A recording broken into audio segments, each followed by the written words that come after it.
শুভ সকাল বন্ধুরা, রাধে রাধে। আমি প্রতিদিনের মতন চান করে চলে এসেছি। এখন আমি যাব রান্না করতে। এই দেখো, এটা হচ্ছে আমাদের পাকা ঘর থেকে রান্নাঘরে যাওয়ার রাস্তা।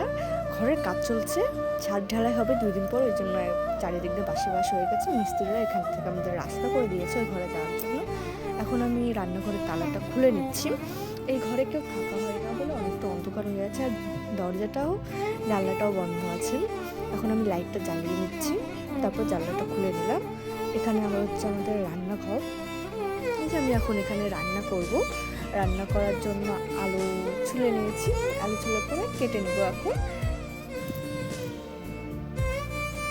এদিকে টমেটো আছে। আজকে আমাদের রান্না হবে পনিরের তরকারি, নিরামিষ। আজকে আমাদের সপ্তাহে একদিন নিরামিষ হয়।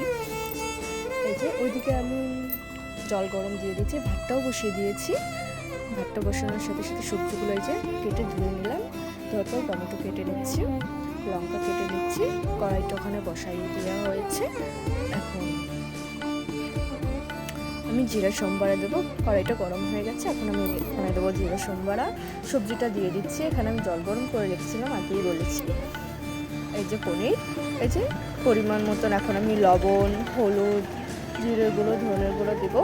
এগুলো দিলে ভালো হয়, খেতে স্বাদ হয়। এখন আমি কষিয়ে নিচ্ছি ভালো মতন। কষানোর পরে